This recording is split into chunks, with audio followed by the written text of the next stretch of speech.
olympique Frankie Fredericks, le Namibien. Et le 4, bien sûr, avec Dennis Mitchell, sans oublier Leroy Burrell. J'en ai oublié un, mais il n'est pas là. Linford Christie, le champion olympique, a préféré rester à la maison. J'ai l'impression qu'il n'avait pas trop envie de rencontrer le roi Karl. Hein. Oui, il a avoué d'ailleurs qu'actuellement, pour lui, le plus fort, c'est Carl Lewis. Il a eu au moins l'humilité et l'honnêteté de reconnaître cela. Cela ne fait qu'aviver les regrets par rapport à l'absence sur 100 mètres de Carl Lewis. Mais il affiche ouvertement qu'il veut reprendre la suprématie avec les championnats du monde l'année prochaine à Stuttgart. Et s'il gagnait à nouveau, ça serait fantastique, ça serait ses 4e championnat du monde. Ça serait unique encore, il faut dire qu'il est déjà unique dans toute l'histoire de l'athlétisme, dans le palmarès du 100 mètres. Ouais, 16 médailles d'or, hein, que ce soit au championnat du monde ou aux Jeux olympiques. Le palmarès du roi Karl est absolument inégalable. Alors voyons ce que ça va donner ici sur la piste magique du Letzigrund de Zurich. Je vous rappelle les couloirs. Au 1, Ezinwa, Nigeria. Au 2, Adeniken, Nigeria. Au 3, Fredericks, Namibie. Au 4, Dennis Mitchell, le numéro 1 des sélections américaines. Au 5, Leroy Burrell. Au 6, Carl Lewis. Au 7, Bruni Surin, le Canadien. Et à l'extérieur du Kazakhstan, Vitaly Savine.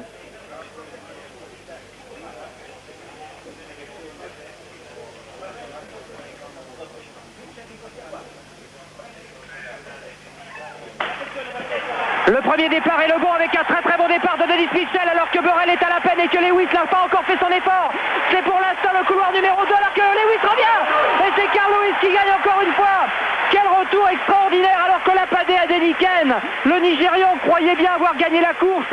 Qu'il est en train, on ne le voit pas ici, de faire un premier tour d'honneur à Lapade Adeniken. Mais il l'a perdu. C'est Carl Lewis qui est venu sur la ligne lui souffler la victoire. Comment fait-il? Il n'a pas encore pris un départ extraordinaire. Oui, ce n'est pas le départ n'est pas sa meilleure partie dans le 100 mètres. C'est un grand gabarit, très véloce, très bien placé, Carl Lewis. Et c'est vrai qu'il construit toutes ses victoires dans la dernière partie, dans le dernier tiers, voire la deuxième moitié de la course. Une fois qu'il est lancé, il va très vite. Il a d'ailleurs été contrôlé à plus de 42 km/h. L'homme le plus rapide du monde. Il le prouve encore maintenant une fois en battant très nettement quand même Adeniken.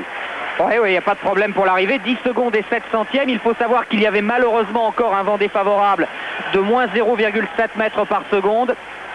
Ce qui nous prive d'un super chrono. Mais ça ne nous prive pas d'une super image en tout cas. Regardez-moi ça.